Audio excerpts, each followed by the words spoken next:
अस्सलामुअलैकुम। आजकल हमारे पास बहुत मुख्तलिफ तरीके मौजूद हैं ब्रेन या दिमाग को पढ़ने के लिए, और इनमें से कुछ के बारे में मैं यहाँ बताना चाहती हूँ इस वीडियो में। और मुस्तकबिल की वीडियोज़ में हम और बात करेंगे, मज़ीद तफ़सील में जाएंगे उन तरीकों को लेकर, लेकिन यहाँ मैं जल्दी से बस एक जायज़ा देना चाहती हूँ ताकि आपको दिखा सकूँ कि ये एक दूसरे से किस तरह रिलेटेड हैं या जुड़े हुए हैं।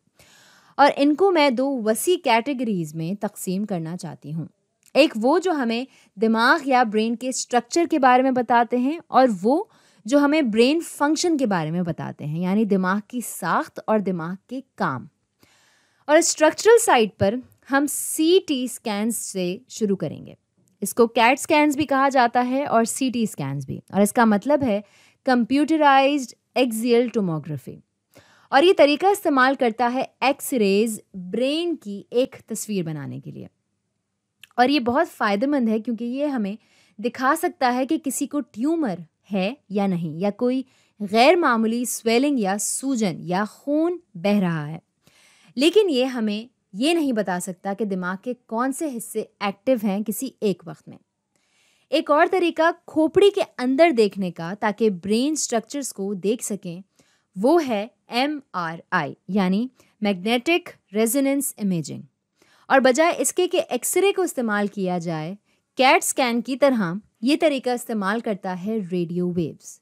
तो एक इंसान का सर रखा जाता है एक मशीन के अंदर, और इनको एक्सपोज किया जाता है एक ताकतवर मैग्नेटिक फील्ड के, और इस मैग्नेटिक फील्ड की वजह से ब्रेन में मौजूद एटम्स एक लाइन में आ जाते हैं, एक मखसूस सिमत में। और ये एक बार जब हो जाता है, इस मैग्नेटिक फील्ड में रेडियो वेव को शामिल किया जाता है, जो इन एटम्स की ओरिएंटेशन में खलल डाल देता है।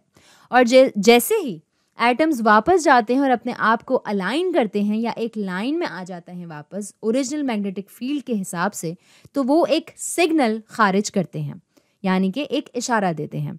और जो सबसे अहम बात है, मुख्तलिफ किस्म के एटम्स खारिज करते हैं मुख्तलिफ सिग्नल्स, और ये इजाज़त देता है ब्रेन की एक तफसीली तस्वीर बनाने की, काफ़ी ज़्यादा तफसीली बनिस्बत एक सीटी स्कैन के। लेकिन सीटी स्कैन की तरह, हालांकि MRI हमें एक तफसीली तस्वीर देता है ब्रेन के स्ट्रक्चर की, ये हमें ब्रेन फंक्शन के बारे में कुछ नहीं बताता। ये हमें नहीं बता सकता कि दिमाग असल में कर क्या रहा है, और ये करने के लिए हमें मुख्तलिफ तरीक़े का इस्तेमाल करना पड़ता है।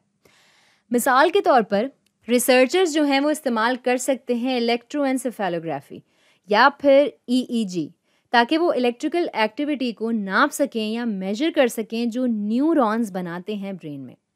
और ये किया जाता है इलेक्ट्रोड्स को किसी के स्कैल्प पर पहले से तयशुदा जगहों पर रख कर। अमूमन एक टोपी सी होती है जिसमें इलेक्ट्रोड्स होते हैं और जो भरे हुए होते हैं कंडक्टिव जेल से।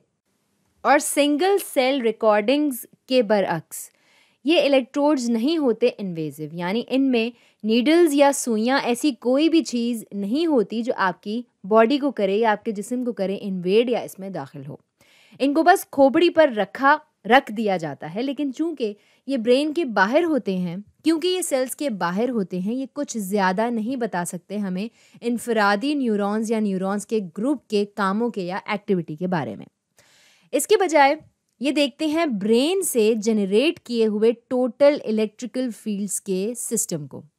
और सीटी स्कैन्स और MRI जैसे स्ट्रक्चरल मेथड्स के बरअक्स हमारे EEG से दिमाग की तस्वीर नहीं मिलती। इसके बजाय हमें ये मिलता है, ये वेवी लाइंस, ये जो लकीरें आप देख रहे हैं, जो मैं आपको यहाँ दिखा रही हूँ, और दिखने में ये शायद ये आपको बेतरतीब लगें, लेकिन ये काफ़ी बामायने हैं।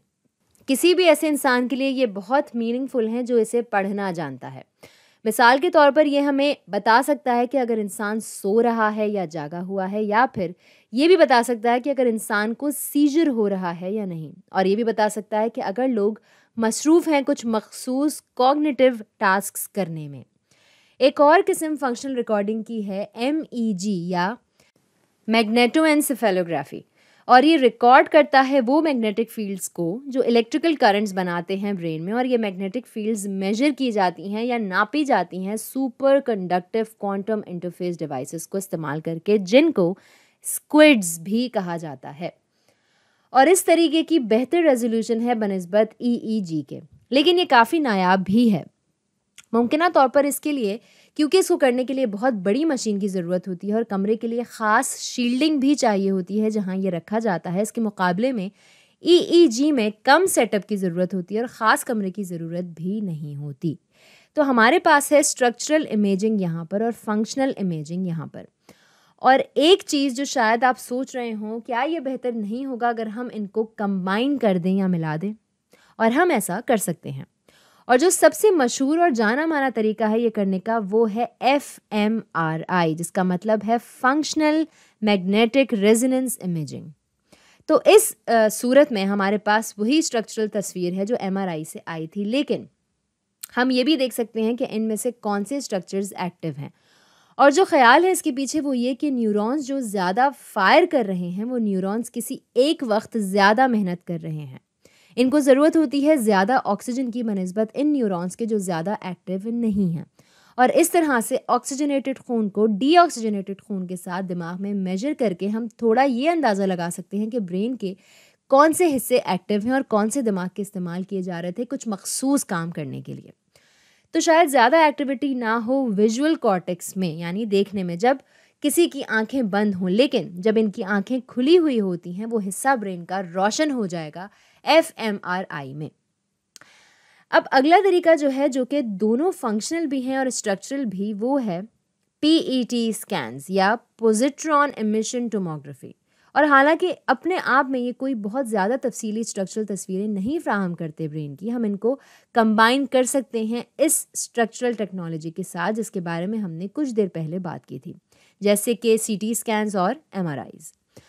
और ये करने के लिए एक रेडियो एक्टिव ग्लूकोज इंसान के अंदर इंजेक्ट किया जाता है। और चूंकि एक्टिव सेल्स ज़्यादा ग्लूकोज इस्तेमाल करते हैं, क्योंकि वो ज़्यादा तवानाई इस्तेमाल कर रहे होते हैं और मज़ीद ज़रूरत होती है, हम ये डायरेक्टली देख सकते हैं, सीधा बराह रास्त देख सकते हैं कि ब्रेन के कौन से हिस्से एक्टिव हैं किसी भी एक वक्त में। लेकिन fMRI ज़्यादा मशहूर है और इसलिए क्योंकि PET स्कैन्स काफ़ी ज़्यादा इन्वेजिव यानी नागवार होते हैं, आप इसको नागवार कह सकते हैं। आपको किसी के अंदर एक सब्सटेंस इंजेक्ट करना पड़ता है, आपकी जिस्म में बहुत सी चीज़ें इन्वेड करती हैं, इसलिए इसको इन्वेजिव कहा जा रहा है, यानी कि जिस्म में चीज़ें दाखिल करनी पड़ती हैं, तो इसलिए इसके अंदर सब्सटेंसेस इंजेक्ट करने पड़ते हैं। ठीक है, आगे की वीडियोज़ में हम इन सब के बारे में और ज़्यादा तफसील से बात करेंगे। तो फ़िलहाल आज के लिए इतना ही।